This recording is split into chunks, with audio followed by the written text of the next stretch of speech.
Hello students, welcome to the online platform of Bora Institute of Allied Health Sciences.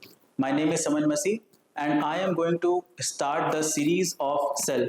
We are going to continue that cell series, and last time we have seen about cell, their discoverers and the basic structure of plasma membrane. In this video we are going to study about the cell and their main functions and different cell organelles. So as you all know, last time we have studied about cell, the discoverers of cell and the theories of plasma membrane and the discoverers of the cell organelles. So in this video we are going to see the cell organelles and its basic functions. First cell organelles that we are going to look upon in this video is endoplasmic reticulum. First organelle that we are going to look upon is endoplasmic reticulum. Endoplasmic reticulum is of two types. First is rough endoplasmic reticulum and second is smooth endoplasmic reticulum. As you can see, the name of the endoplasmic reticulum is, firstly it is given rough endoplasmic reticulum. So why it is rough? ये rough क्यों होता है? क्योंकि rough endoplasmic reticulum के ऊपर ribosomes पाए जाते हैं और यही राइबोसोम जो होते हैं इसको एक रफ टेक्सचर देने का काम करते हैं, इसीलिए इसका अदर नेम होता है ग्रैन्युलर एंडोप्लाज्मिक रेटिकुलम. हमारा एंडोप्लाज्मिक रेटिकुलम दो टाइप्स में डिवाइडेड है. फर्स्ट है rough endoplasmic reticulum and second है smooth endoplasmic reticulum. Rough endoplasmic reticulum के ऊपर राइबोसोम्स प्रेजेंट है, इसीलिए इसका नाम ग्रैन्युलर एंडोप्लाज्मिक रेटिकुलम है. सेकंड स्मूथ एंडोप्लाज्मिक रेटिकुलम, इसके ऊपर कोई भी राइबोसोम्स नहीं पाए जाते हैं, इसलिए इसको बोला जाता है agranular endoplasmic reticulum.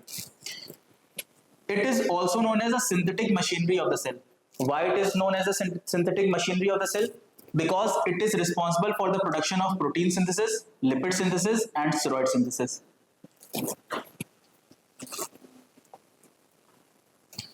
Now, functions of endoplasmic reticulum is endoplasmic reticulum, rough endoplasmic reticulum में क्या-क्या चीज है? It is also called as granular endoplasmic reticulum. इसको ग्रैनुलर एंडोप्लाज्मिक रेटिकुलम क्यों बोलते हैं? क्योंकि इसके ऊपर राइबोसोम्स प्रेजेंट हैं. Next, ribosomes are present on the surface and it is involved in the synthesis of protein. Second, folding of protein. Folding of protein का मतलब ये होता है कि जो हमारे प्रोटीन्स बन रहे हैं उनको एक पर्टिकुलर शेप देना ताकि वो अपने फंक्शन को कैरी आउट कर सकें. हर एक सेल अपने प्रोटीन्स को बनाती है और उनका एक स्ट्रक्चर देती है ताकि वो हमारी बॉडी में जाकर के एक पर्टिकुलर फंक्शन को कैरी आउट कर सकें. अगर बाय चांस इन प्रोटीन्स की मिसफोल्डिंग हो जाती है या फिर ये फॉल्टी बनते हैं तो उन्हें हमारी सेल खुद ब खुद डिस्ट्रॉय कर देती है, जिसकी वजह से कोई बीमारी ना हो हमें. तो पहला सिंथेसिस ऑफ प्रोटीन है इसका फंक्शन, सेकंड है फोल्डिंग ऑफ प्रोटीन. अब फोल्डिंग ऑफ प्रोटीन्स में एक सब्सटेंस हेल्पफुल होता है, उसका नाम है चैपरॉन्स. चैपरॉन्स ये सब्सटेंस होते हैं जो कि फोल्डिंग ऑफ प्रोटीन में हेल्पफुल होते हैं. सेकंड, ये आगे इसका फंक्शन है कि misfolded proteins are degraded by endoplasmic reticulum itself called as endoplasmic reticulum assisted degradation. इसका मतलब ये है कि जो मिसफोल्डेड प्रोटीन होते हैं वो हमारे एंडोप्लाज्मिक रेटिकुलम के द्वारा खुद ब खुद ही डिस्ट्रॉय कर दिए जाते हैं और इस फंक्शन का नाम है, इस प्रोसेस का नाम होता है एंडोप्लाज्मिक रेटिकुलम असिस्टेड डिग्रेडेशन. इसको शॉर्ट फॉर्म में हम लोग ERAD भी बोलते हैं, ERAD endoplasmic reticulum assisted degradation. ये हमारा वो मेथड है जिससे कि हमारे मिसफोल्डेड प्रोटीन खुद ब खुद एंडोप्लाज्मिक रेटिकुलम के अंदर ही डिस्ट्रॉय कर दिए जाते हैं. नेक्स्ट, ये हमारे जो एंडोप्लाज्मिक रेटिकुलम है, इनके अंदर जो मिसफोल्डेड प्रोटीन है वो डिस्ट्रॉय किस प्रोसेस के थ्रू होते हैं? इसके अंदर सबसे पहले यूबिक्विटिन नाम का एक सब्सटेंस होता है जो कि हमारे राइबोसोम्स के साथ अटैच होता है. जो मिसफोल्डेड प्रोटीन्स हैं उनके साथ अटैच हो जाता है.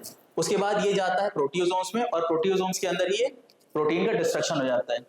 नेक्स्ट, अगर ये हमारा एंडोप्लाज्मिक रेटिकुलम असिस्टेड डिग्रेडेशन जो है वो एब्सेंट होता है, हमारे सेल के अंदर नहीं प्रेजेंट है, तो इसकी वजह से हमें बहुत सारी बीमारियां हो सकती हैं. उन बीमारियों के एग्जांपल्स हैं प्रायोन डिजीज. प्रायोन एक तरीके का एबनॉर्मल प्रोटीन है जो कि हमारे बॉडी में इकट्ठा होने की वजह से ये डिजीज हो जाती है. क्रूट्सफेल-जैकब सिंड्रोम इसका नाम है. देन अगर बीटा एमाइलॉइड फॉर्मेशन हो जाए, ये भी एक तरीके का प्रोटीन है, तो इसकी वजह से हमें अल्जाइमर डिजीज होती है. नेक्स्ट, अगर लिवाई प्रोटीन अगर हमारी बॉडी के अंदर स्टोर होता है तो उसकी वजह से पार्किंसंस और लिवाई बॉडी डिमेंशिया हो जाता है. Next, endoplasmic rough endoplasmic reticulum का ये डायग्राम है. इसके अंदर ये जो फोल्ड्स दिख रहे हैं आपको, इसको बोलते हैं हम सिस्टर्ना. नेक्स्ट इसके ऊपर राइबोसोम्स अटैच्ड हैं। देन इस पूरे स्ट्रक्चर को हम लोग रफ एंडोप्लाज्मिक रेटिकुलम बोलते हैं। Next smooth endoplasmic reticulum. अब स्मूथ एंडोप्लाज्मिक रेटिकुलम के बारे में मैंने क्या बताया था कि इसके ऊपर राइबोसोम्स नहीं प्रेजेंट होते हैं, इसी की वजह से इनका जो टेक्सचर है वो स्मूथ होता है और इसी स्मूथ टेक्सचर को हम बोलते हैं agranular endoplasmic reticulum. Next it is having no ribosomes on the surface, that's why it is known as agranular endoplasmic reticulum. It is involved in synthesis of lipids and steroids. हमारा rough endoplasmic reticulum protein synthesis में help कर रहा था। Next जो हमारा smooth endoplasmic reticulum है वो lipids और स्टेरॉइड्स का फॉर्मेशन करता है। इसका सेकंड फंक्शन है storage and metabolism of calcium, हमारे कैल्शियम का स्टोरेज करना और उसका मेटाबॉलिज्म करना। Next endoplasmic reticulum in muscle cell is called as sarcoplasmic reticulum. हमारा एंडोप्लाज्मिक रेटिकुलम जो कि हमारे मसल्स के अंदर प्रेजेंट होता है उसको एक स्पेशल नाम दिया जाता है, उस स्पेशल नाम का उसका स्पेशल नाम है सार्कोप्लाज्मिक रेटिकुलम। नेक्स्ट फंक्शन है catabolism and detoxification of toxic substance. Smooth endoplasmic reticulum के अंदर जितने भी टॉक्सिक सब्सटेंस होते हैं उनका डिटॉक्सिफिकेशन किया जाता है। तो स्मूथ एंडोप्लाज्मिक रेटिकुलम के क्या क्या नाम काम है? लिपिड्स और स्टेरॉइड्स का फॉर्मेशन करना, कैल्शियम का स्टोरेज करना। एंडोप्लाज्मिक रेटिकुलम जो मसल्स के अंदर पाया जाता है उसको हम सार्कोप्लाज्मिक रेटिकुलम बोलते हैं। लास्ट काम है कैटाबॉलिज्म करना और डिटॉक्सिफिकेशन करना हमारे टॉक्सिक सब्सटेंसेस का। नेक्स्ट स्मूथ एंडोप्लाज्मिक रेटिकुलम का ये डायग्राम है। It is not having any ribosomes on the surface, as you can see it is not having any ribosomes in the surface, that's why it is having the smooth texture, इसीलिए इसको ए granular endoplasmic reticulum भी बोलते हैं और smooth endoplasmic reticulum भी बोलते हैं। Next organelle है हमारा माइटोकॉन्ड्रिया, और माइटोकॉन्ड्रिया हमारा सेल का सेकंड लार्जेस्ट ऑर्गेनेल होता है। It is also known as powerhouse of the cell, इसको powerhouse of the cell भी बोलते हैं। क्यों? क्योंकि ये हमारा एटीपी का फॉर्मेशन कराता है। Involves in synthesis of energy rich compound ATP by oxidative phosphorylation. ये हमारा माइटोकॉन्ड्रिया जो है वो हमारी बॉडी के अंदर जितनी एनर्जी मिलती है वो माइटोकॉन्ड्रिया के द्वारा ही बनती है। तो हमारा माइटोकॉन्ड्रिया एनर्जी रिच कंपाउंड का फॉर्मेशन करता है। इस एनर्जी रिच कंपाउंड का नाम है एटीपी, एडेनोसिन ट्राइफॉस्फेट। और ये जो एडेनोसिन ट्राइफॉस्फेट बनता है वो किस प्रोसेस के थ्रू बनता है? ऑक्सीडेटिव फॉस्फोराइलेशन नाम के प्रोसेस के द्वारा बनता है। नेक्स्ट इसकी डेफिनेशन लिखी गई है, oxidative phosphorylation is the final stage of cellular respiration where the majority of the cell energy is produced as ATP। मतलब कि जब हम सांस लेते हैं ऑक्सीजन हमारे बॉडी के अंदर जाती है, न्यूट्रिएंट्स मिलते हैं, तो जो सेल है वो पर्टिकुलर न्यूट्रिएंट्स को लेकर के और ऑक्सीजन को लेके उसका मेटाबॉलिज्म करती है और एनर्जी का प्रोडक्शन करती है। तो यही प्रोसेस हमारा ऑक्सीडेटिव फॉस्फोराइलेशन कहलाता है। Next it's inheritance is maternal. Inheritance is maternal से मतलब ये है कि माइटोकॉन्ड्रिया का जो डीएनए है, माइटोकॉन्ड्रिया के पास अपना खुद का डीएनए होता है। हमारी सेल, हर एक सेल के पास अपना डीएनए है, लेकिन हमारी सेल के अंदर भी जो माइटोकॉन्ड्रिया ऑर्गेनेल है उसका पास खुद का डीएनए है। और जब ये डीएनए एक माता पिता से उसके बच्चे में ट्रांसफर होता है तो सिर्फ फीमेल का ही जो डीएनए है, माइटोकॉन्ड्रियल डीएनए, वही पास हो पाता है हमारे बच्चों के अंदर। पिता का डीएनए नहीं पास होता है। क्यों नहीं पास होता है? इसमें ये चीज बताया गया कि फॉर एग्जाम्पल ये हमारे स्पर्म का डायग्राम है। स्पर्म के डायग्राम में ऐसे जैसे कि आप देख सकते हैं ये वाला जो पार्ट है यही हमारा इन्वॉल्व होता है फर्टिलाइजेशन के प्रोसेस में, क्योंकि माइटोकॉन्ड्रिया हमारा टेल पोर्शन में प्रेजेंट होता है। ये जो टेल पोर्शन दिख रही है आपको, ये वाली पोर्शन, ये वाला पोर्शन जो टेल पोर्शन है इसमें हमारा माइटोकॉन्ड्रिया रहता है। इसी वजह से माइटोकॉन्ड्रिया हमेशा बाहर रह जाता है और जो हमारे पेरेंट सेल का, जो फादर सेल का जो हमारा माइटोकॉन्ड्रिया है वो हमारे फर्टिलाइजेशन में काम नहीं आता है। इसीलिए इसका जो इनहेरिटेंस है वो मेटरनल है। नेक्स्ट जैसा कि आप देख सकते हैं इस डायग्राम में भी दिखाया गया है कि माइटोकॉन्ड्रिया हमारी टेल पोर्शन में प्रेजेंट है और हमारा हेड पोर्शन ही सिर्फ हमारा फर्टिलाइजेशन में हेल्पफुल होता है। नेक्स्ट इसके अंदर खुद का ये हमारी ओवम है, फीमेल सेल, तो इसके अंदर खुद का माइटोकॉन्ड्रिया प्रेजेंट है। तो अगर स्पर्म जब इसके अंदर एंटर करेगा तो उसका हेड ही सिर्फ एंटर कर पाएगा। तभी जब डीएनए, माइटोकॉन्ड्रिया का जब डीएनए ट्रांसफर होता है पेरेंट से ऑफस्प्रिंग में, तो सिर्फ फादर का डीएनए ट्रांसफर नहीं हो पाता और सिर्फ मैटरनल डीएनए ट्रांसफर होता है। इसीलिए माइटोकॉन्ड्रिया का जो इनहेरिटेंस है, डीएनए इनहेरिटेंस है, वो मैटरनल है। नेक्स्ट लिखा गया है कि it has its own genome, मतलब कि इसके पास खुद का डीएनए प्रेजेंट है। It is responsible for initiation and regulation of apoptosis. हमारे बॉडी के अंदर जो प्रोग्राम सेल डेथ होती है वो माइटोकॉन्ड्रिया के द्वारा ही होती है। फॉर एग्जाम्पल, अगर किसी सेल का जो फंक्शन है वो खत्म हो चुका है, किसी ऑर्गेनेल का फंक्शन खत्म हो चुका है, किसी भी चीज का जो नॉर्मल फंक्शन होता है वो करना उसने बंद कर दिया है, तो उस पार्ट के सेल के उस ऑर्गेनेल का डिस्ट्रक्शन हो जाना जरूरी होता है। तो ये जो काम है प्रोग्राम सेल डेथ कहलाता है, और इस काम को करने में माइटोकॉन्ड्रिया हेल्पफुल होता है। और इस प्रोसेस का नाम क्या है? अपोप्टोसिस। अपोप्टोसिस को हम लोग शॉर्ट टर्म में प्रोग्राम सेल डेथ भी बोल सकते हैं। इसकी डेफिनेशन है, apoptosis is a process of programme cell death where a cell self destructs it in an orderly way to eliminate itself while necrosis is the associated cell death due to injury of or toxins।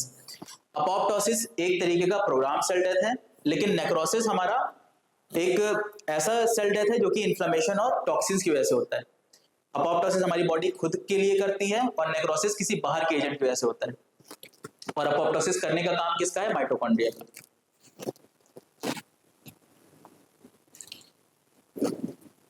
Next, this is the structure of mitochondria. इसमें outer membrane present है, next inner membrane present है, inter membrane space present है, matrix present है, then इसका खुद का DNA present है, then granules present होते हैं, क्रिस्टे प्रेजेंट होते हैं। क्रिस्टे का मतलब ये जो फोल्ड्स देख रहे हैं आप, इसको हम क्रिस्टे बोलते हैं, और इसके अंदर खुद का राइबोसोम से प्रेजेंट होता है एनर्जी देने के लिए। नेक्स्ट स्ट्रक्चर होता है हमारा गोल्गी अपैरेटस। गोल्गी अपैरेटस के 3 पार्ट होते हैं, cis face, then trans end और गोल्गी अपैरेटस प्रॉपर। हमारे गोल्गी अपैरेटस के 3 पार्ट होते हैं, cis face, Golgi apparatus proper, then trans end. जैसा कि आप इस स्ट्रक्चर में देख सकते हैं, ये हमारा ऊपर का पार्ट जो है वो हमेशा सिस एंड कहलाता है, सिस फेस कहलाता है, और ये सिस फेस हमेशा न्यूक्लियस के साइड में प्रेजेंट होगा, न्यूक्लियस की तरफ प्रेजेंट होगा, और ट्रांस फेस न्यूक्लियस से दूर प्रेजेंट होता है। गोल्गी अपैरेटस का काम ये है कि गोल्गी apparatus हमेशा the Golgi apparatus is a cell organelle that modifies, sorts and packages protein and lipid into vesicles for transport to their destination inside or outside the cell। हमारे Golgi apparatus का main काम ये है कि हमारे rough endoplasmic reticulum के द्वारा जो प्रोटीन बनाया गया था और स्मूथ एंडोप्लाज्मिक रेटिकुलम के द्वारा जो लिपिड और स्टेरॉइड्स बनाए गए थे, उनको एक फिल्म के अंदर पैक करना, पैकेजिंग करना, और उसको लेबलिंग करना ताकि वो अपनी पर्टिकुलर जगह पे जाकर के फंक्शन कर पाए। जैसे कि आप देख सकते हैं, Golgi apparatus is a cell organelle that modifies, sorts and packages proteins and lipids और स्टेरॉइड्स इनटू वेसिकल्स। वेसिकल क्या होते हैं? एक फैट की बनी हुई एक कवरिंग है, जो जिसके चारों तरफ हमारा प्रोटीन कवर्ड होगा, सिक्योर्ड होगा। Vesicles for transport to their destination inside or outside the cell। Next, cis phase हमारा किस साइड होता है? न्यूक्लियस की तरफ। It also called as receiving end as it receives protein। मतलब कि जो cis phase है हमारा गोल्गी apparatus का, वो हमारे न्यूक्लियस के पास प्रेजेंट होगा। क्यों? क्योंकि जब हमारा एंडोप्लाज्मिक रेटिकुलम से जो प्रोटीन आता है तो cis phase ही रिसीव करता है, इसीलिए इसका नाम बोला गया है receiving end. Next, it is closest to the rough endoplasmic reticulum. हमारे जो सिस फेस है वो हमारे रफ एंडोप्लाज्मिक रेटिकुलम के क्लोजेस्ट होता है, सबसे पास होता है, क्योंकि उसे रिसीव करना है प्रोटीन को, इसलिए वो हमारे रफ एंडोप्लाज्मिक रेटिकुलम के सबसे पास में है। नेक्स्ट, गोल्गी अपैरेटस प्रॉपर, और जो मेन फंक्शन है गोल्गी अपैरेटस का वो इस सेकंड पार्ट में होता है, गोल्गी अपैरेटस प्रॉपर के अंदर।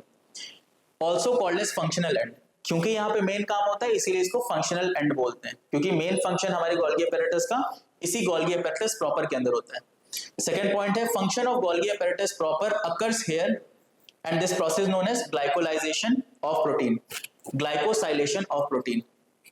जो गोल्गी apparatus का मेन काम होता है वो क्या है? हमारे प्रोटीन के अंदर लिपिड को ऐड करना, कार्बोहाइड्रेट को ऐड करना। इस प्रोसेस को हम क्या बोलते हैं? Glycosylation of protein. Function of Golgi apparatus occurs here where in Golgi apparatus proper, and this process known as glycosylation of protein। Now glycosylation is the process of adding a sugar molecule or glycan to the protein creating a glycoprotein। अब हमारा protein जो rough endoplasmic reticulum के द्वारा बनाया गया था वो cis and के द्वारा ट्रेवल करेगा हमारे गोल्गी apparatus के अंदर, गोल्गी अपैरेटस के सिस एंड में आने के बाद वो गोल्गी अपैरेटस प्रॉपर के अंदर आएगा और उसी जगह पे उस प्रोटीन के अंदर शुगर मॉलिक्यूल जिसको ग्लाइकन भी बोलते हैं उसको ऐड किया जाता है और इस प्रोसेस को हम बोलते हैं ग्लाइकोसाइलेशन ऑफ प्रोटीन। और जो एंड प्रोडक्ट बनता है इस ग्लाइकोसाइलेशन ऑफ प्रोटीन से वो होता है हमारा ग्लाइकोप्रोटीन। ग्लाइको का मतलब क्या है? लिपिड। प्रोटीन हमारा प्रोटीन होता है, तो इन दोनों को जोड़ने के बाद क्या बनता है? ग्लाइकोप्रोटीन। नेक्स्ट तीसरा एंड है वो है हमारा ट्रांस एंड। जो गोल्गी अपैरेटस का लास्ट फेस होता है, लास्ट एंड होता है स्ट्रक्चर का, वो होता है trans end. It is also called as releasing end. ये हमारा रिलीजिंग एंड भी कहलाता है। रिलीजिंग एंड क्यों कहलाता है? क्योंकि यहीं से हमारा जो ग्लाइकोप्रोटीन बना है वो सेल के गोल्गी अपैरेटस के बाहर भेजा जाएगा। Farthest from the rough endoplasmic reticulum, हमारा जो ट्रांस एंड है वो हमेशा हमारे रफ एंडोप्लाज्मिक रेटिकुलम के सबसे दूर प्रेजेंट है।